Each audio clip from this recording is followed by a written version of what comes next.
Hi, and welcome to Disability Talk with Marianne. I am your host, Marianne Mahoney. I am a 25-year-old woman from the Boston area who was born with spina bifida.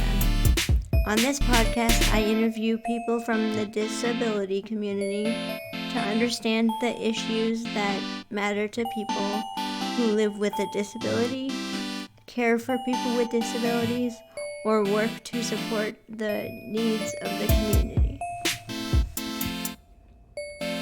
In this episode, I speak to Natalie Muratori, a friend of mine who I met at Camp Jabberwocky, which is a camp on Martha's Vineyard for people with disabilities.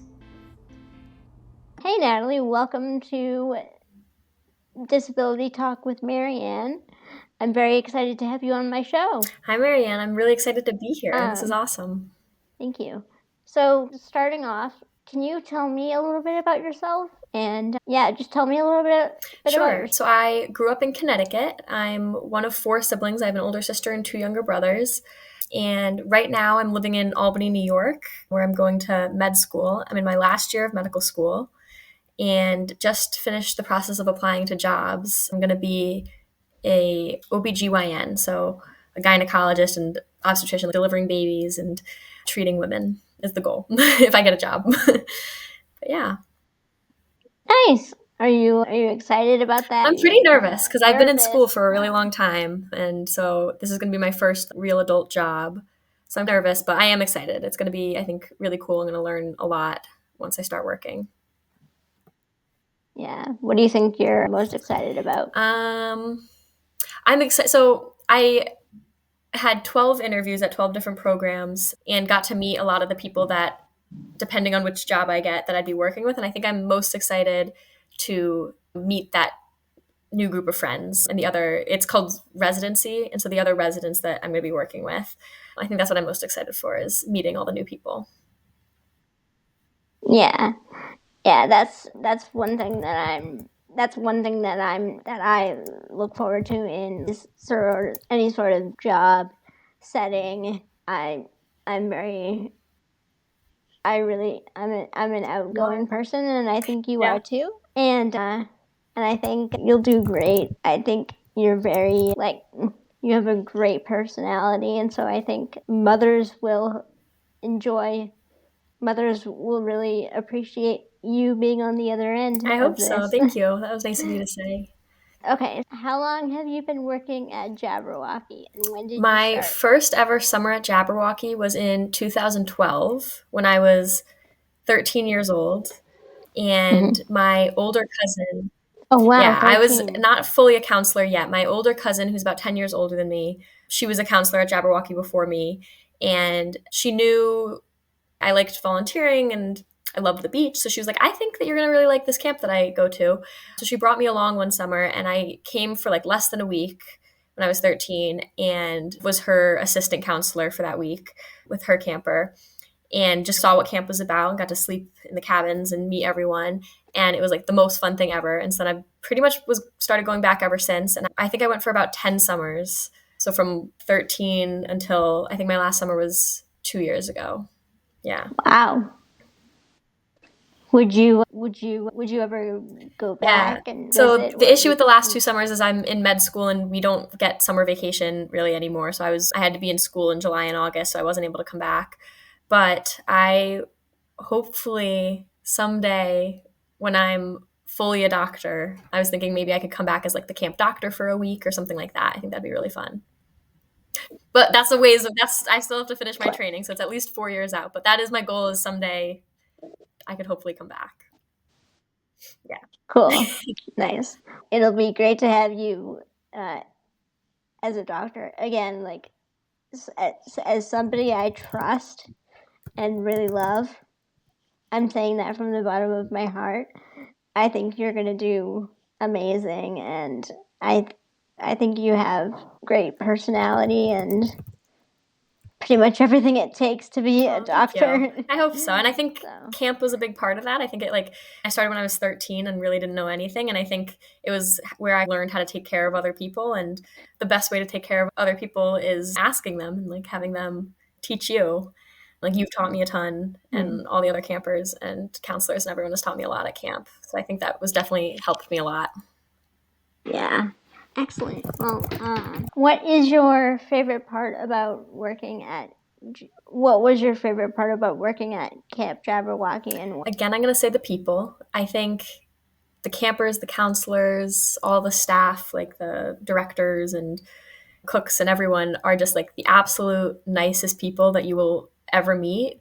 And I think being at camp, it's not being in the real world. Everyone is just having so much fun and getting along, and every single person there is there for the same reason, and it's to have the best summer ever and the best week ever, or 2 weeks, or however long people are there for. So I think just getting to meet everyone, and you get really close with people really quickly. Like, I think I knew by the first day of knowing you, we were living in a cabin together, because it was even before I was your counselor, and I felt like we were like best friends already, because you're living with people in the same cabin, you're eating breakfast, lunch, and dinner with them, you're going to the beach, you're doing all the activities, you're spending a lot of time with everyone, and so you get really close to people really quick, and just so happy and so supportive of each other and nice to each other and helpful and everything.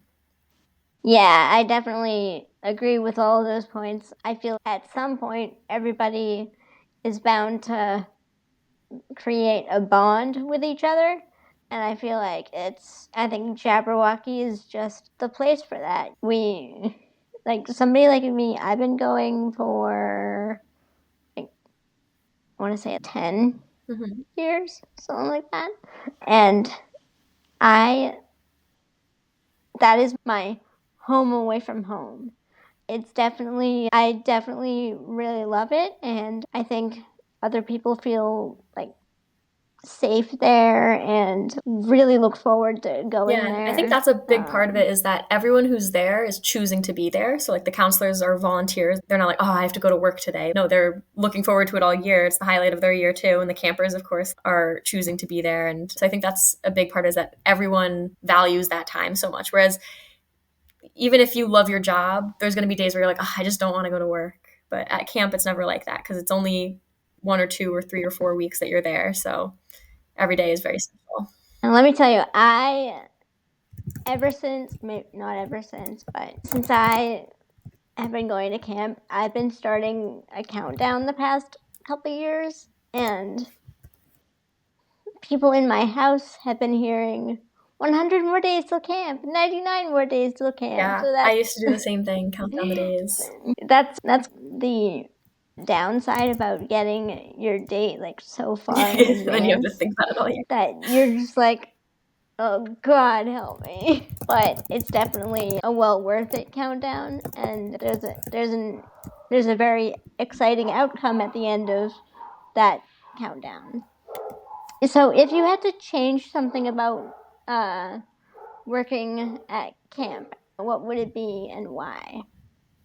That's a hard one. Right now, it's not about camp necessarily, but I would wish I had the summer vacation time that I could keep coming back to camp, just because I don't really have the time with school and everything lately. But let me think. Something that I would change about working there. I think it has changed a lot over the last 10 years that I've known camp, and they've made some really good changes. It's a little bit more structured now. When I first started, there wasn't like official orientation. There wasn't training really for counselors. I was really lucky. My cousin just brought me, and she showed me how to, be a counselor, and everyone was really helpful anyway. But now it is a little bit more structured, and like the counselors have a few days of orientation, which I think that is actually really helpful. And you learn a lot. Like they give us CPR training. We do workshops about abuse. We do all of these like workshops and training beforehand. And I think that's a good change that they've made. Yeah, I feel like it's definitely helpful. I've never been part of those trainings because I'm not a counselor, but I feel like it's definitely helpful that they've put those in place, just because if somebody were to choke at the dinner table, have a seizure, or faint, and you're like, oh my God, what do I do? And it's nice. We even learn about the different disabilities that we're going to be seeing at camp, which I think, again, it's just helpful for counselors because, when you're a teenager and you maybe haven't had a lot of exposure to people with disabilities and you haven't really seen a lot, can seem a little intimidating before you go and you don't know a lot of things. So just having that like education beforehand has been really helpful. Yeah. How long have you been working with people with disabilities? Like, when did you start? Yeah, I think Jabberwocky was really my first time ever working. So like when I was 13, that was my first time working with people with disabilities. And then in high school, I did Special Olympics, and in college, I did Best Buddies. So, but camp was where I realized there's this whole world of really fun people and activities and ways to get involved with it. So, camp was the first thing. I'd say like in middle school before Jabberwocky, I did have a friend at school who had Down syndrome who I would play with at recess. And her mom had come in and gave us a presentation about what is Down syndrome and things like that. So that was maybe my first exposure to disabilities in general. But camp was when I like first started really like working with people like that. And then since I've been in Mm, med school, I've gotcha. seen all sorts of people in the hospital because for the last year I've been like rotating in the hospital, and I've been in the emergency room and in the hospital floors and on surgery rotations and OB rotations and pediatric rotations. And so you work with all different types of people. Yeah. Interesting. Have you always known that you had wanted to work with the community of people, the disability community of people, or is it when was it new to you that you have been working with people with disabilities? So since I was like a little kid, I've always known I wanted to be a doctor. Like for as long as I can remember, that was like when I grew up, I want to be a doctor. But it wasn't until till I started at Camp Jabberwocky, and even not even at first at Camp Jabberwocky, because when I first started going, I was 13. I was like, this is just really fun, and I was just there to have fun. But after a few years, I realized like how much I like this population of people, and it's a population that not everyone is always like comfortable with or even just has experience with. And so once I had that experience, I was like, realized I do want to keep working with people with disabilities. But yeah, I don't know if there was ever really like a single moment where I had that click. It was just, I loved camp and I was like, I want to keep doing this. I want to keep having fun. And then, yeah, got involved in other things as much as I could through high school and college and med school. Nice. Do you like working with people with disabilities? If so, what is your favorite part about it? Yeah, I think in general, I just like working with people. So far, all my friends that do have disabilities at camp and through the other different things, I've loved those friendships.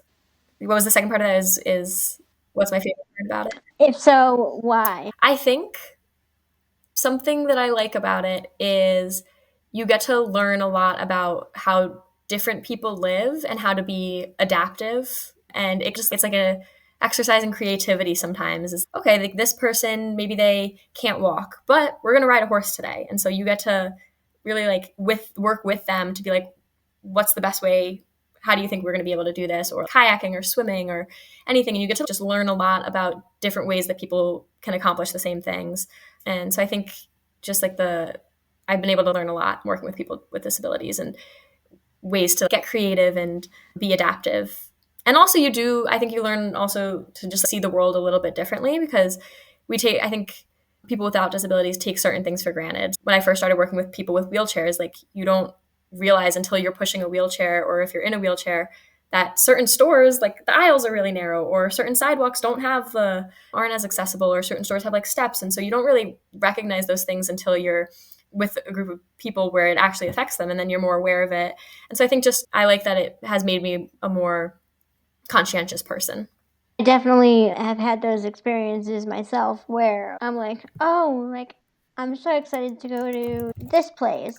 And then, of course, I get there and it's not accessible. And that's when I was really little, that used to bum me out. It used to make me upset. And now looking back at that, it's whoa, like why did those people create those stores with steps? Why couldn't they create them with ramps? Most of the time, it's Just probably not intentional. Like they're probably not saying, "Oh, we don't want people in wheelchairs coming in," but it's just that they don't know. Like they don't have that experience, they don't have that exposure, and so I wish everybody could go to camp and spend a week at camp in the whole world, because I think it would make everyone a better person because it makes you more aware of those things. And I'm going to be a doctor, so this isn't really going to apply to me necessarily. But if I were to be a shopkeeper, because of my experiences at camp, I think I'd be extra aware. Let's make sure we have a ramp. Let's make sure we make the aisles wide enough. Let's make sure we talk to every customer like a person, because they are all people. And I think it will apply to me in being a doctor. I think there's definitely ways to be accessible that aren't always met in doctors' offices as well. Yeah, those are all really interesting points. So, if you were in a situation where you see somebody that is upset, how would you deal with this situation? Would you get involved, or would you just give them their space? Yeah. I know sometimes. No, go ahead. Go ahead. I know I get upset sometimes, and people are like, "Oh, Marianne, are you okay?" Just coming over to me and checking on me. And I feel sometimes, from what I've seen at camp, I feel like sometimes counselors would remove the camper who is upset from whatever they're doing, whether it's like on the beach or doing a activity in the main cabin, and just like consoling them, like just saying like, we're here for you if like you need to talk. I think that's definitely true. People at camp are really good about not just letting people be sad. I think if I saw someone who was upset, my approach would also be go over them, be like, is everything okay? Is there anything that I can do to help you? Do you want to talk about something? Like, leave it up to them. Sometimes people are going to be like, no, like I just need to be alone a minute and then I'll be okay, and that's fine, and then I'll let them have their minute. But sometimes people just need to talk about something. Sometimes they are like, I just need to, I'm not having a good time at the beach and I need to go somewhere else. Or maybe it's something that you can help and fix. Maybe it's like, this person hurt my feelings and you can mediate a discussion. So I would say asking the person, like, how can I help you? Yeah. Maybe they just need someone to sit with, and if that's an easy thing to do. Yeah, I definitely feel like that's definitely a hard thing for me. Is I would definitely see somebody at my day program. I'm not allowed to intervene with anybody who's upset. I'll just be like, hey, I'm here for you if you need to talk. But I can't, as an individual there, and not as the staff, it isn't my role to be like, hey, let's go talk somewhere. I would just tap them on the shoulder and be like, I'm here for you if you need me. Call me later. Yeah, I think that's probably a little bit tough for you, because I know you are someone who does not like to see people sad or upset. But I think just like letting them know that you are there for them is a good strategy. Yeah. So I know you're a OBGYN. Almost. Hopefully. Going to be an OBGYN. Yeah. But would you see yourself in that role 10 years from now? Or would you see yourself working with people with disabilities or doing something else? Yeah, so 10 years from now, I do hope to be working as a full-time doctor. I still have 4 more years of training. So I just did 4 years of med school. Now I'm applying to my residency job, which is 4 more years. And then after those 4 years, I'll be like a fully licensed OBGYN. So hopefully in 10 years, I will be working. I would like to be in a position where I work with people with disabilities as an OBGYN. So all women should have a gynecologist, all adult women. And I think if I can have a reputation as someone who has experience working with disabilities and is comfortable with that, and maybe that is a part of my patient population, I think that would be really cool. And in 10 years, hopefully I'll have enough like seniority that I'm able to get more time off and maybe can make it back to camp for a week in the summer. Maybe be the doctor there. We'll see. I also, at some point, would like to have kids and get married and all that. So I don't know when that's all happening. But whatever you do, invite me to your wedding. If it ever happens, you'll be there. You have to make sure, but you have to make sure it's accessible, right? Do you have any advice for anyone who is interested in the field of working with people with disabilities? If so, what would that advice be? I think if you can get involved in somewhere like Camp Jabberwocky, there's a few other similar camps throughout the country. as soon as you can and have that experience. That'll be really helpful, because that not only is it really great experience and you meet a lot of cool people, but you can also make a lot of connections. So in terms of a career, we work with, you're going to meet speech pathologists and occupational therapists and doctors and nurses and special ed teachers and all sorts of people who have all different kinds of experience. You'll meet people who are PCAs during the year. So I think any kind of Camp Jabberwocky or any of those places, volunteer organizations, is a really good place to just make connections and talk to those types of people and learn about those different careers. Because like when I was 13, I didn't know what an occupational therapist was, but we have a couple counselors at camp that they were in OT school or they were OTs, and I got to learn that was a career. And if I didn't become a doctor, I knew that was like something else I might be interested in. So I think, yeah, just get involved with volunteering first, because I think it's a more low stress way to meet people and get experience, and a lot more fun than actual work. And then you can learn about the different careers and then look into those more shadow and do that kind of thing. Yeah. I definitely have had those moments where I would be like, I have no idea what I want to be when I grow up. I either want to be a doctor or a teacher. And now we have a friend who is a PA, and like from all like the stories that he shares, like he's in the operating room. I don't want to be in the operating room like dealing with the inside of somebody's body, especially if it's somebody who I really care about. Now, if it's somebody like a friend of mine, I'd probably be okay with it, like knowing that person was on the operating table. But if just a total random person that I didn't know was on the table and I was working on them, I would probably gag right then and there.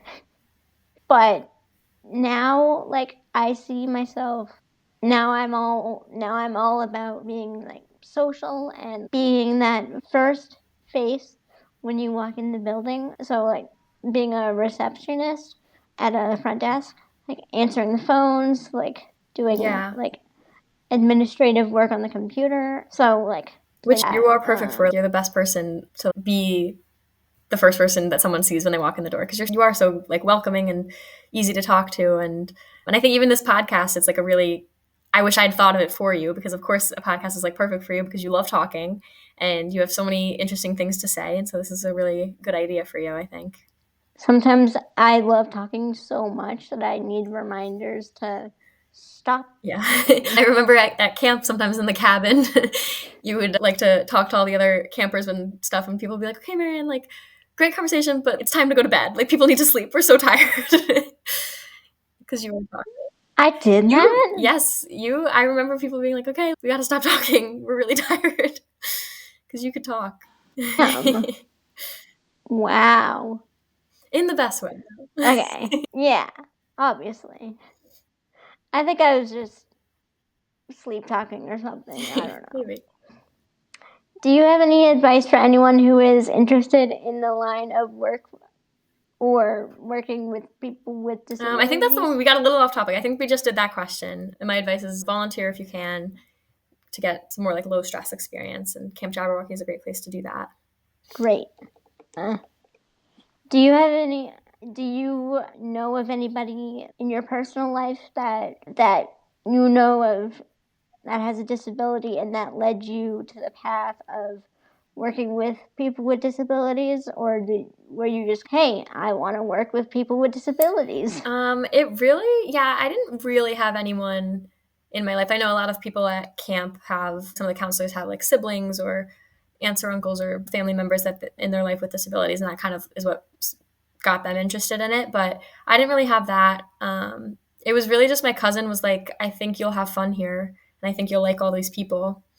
And then I did have a lot of fun at camp. And then once I knew all of the campers at Jabberwocky, those were the people that were in my life that I was like, okay, I want to work with more people and meet more people. And so that kind of inspired me to get involved in other things. Yeah. Nice. What was your favorite activity at camp and why? This is so hard because there's so many good ones. I think my favorite might be Drumming on the Beach, which for most of the years it was on Tuesdays, which in general, I love the beach, which like when Jack was director, that was like the best because he was always, we're going to the beach every day, no matter what. And so I'm a big beach fan. And Drumming on the Beach was really nice because we get to watch the sunset. We do a barbecue. We have s'mores. There's dancing. And I just feel like it's the whole camp is together and with the sunset and the music and everything, it's just, I always can look around and be like, this is true happiness. Really my favorite thing, like my favorite memory is that. But I'm going to say, I'm going to say close second is anything that involves like a performance. So when we do like the talent show, studio night, or like the play, I love, which like usually in my real outside of Jabberwocky, my life, like I don't like performing at all. I'm very shy. But at camp, like everyone is so uninhibited and able to have fun with each other, and there's no judgment whatsoever. And people are just like so creative and fun and talented and funny. So I do love watching those performances and being involved in any of those performances. I think you one time we did the comedy show or something? We like told jokes. Do you remember that? It was like as a cabin. Is that with you? I think that was like Mimsy one year. And that's just like all that stuff is just so much fun, like coming up with costumes and like getting to go on stage, which like again, like usually I would not like to go on stage, but at camp, something about it is like one of my favorite things, besides Drumming on the Beach. But what about you? What's your favorite activity? I really like definitely going to the beach when it's appropriate weather. Anything that involves a handsome man. Yeah, true. Prom, or just like sitting with my cabin mates at the dinner table, or sitting with somebody else's cabin mates at the dinner table and just getting to socialize with them and getting to hear their story about how they came to camp. Yeah, so. And there's a lot of good looking people at camp, so.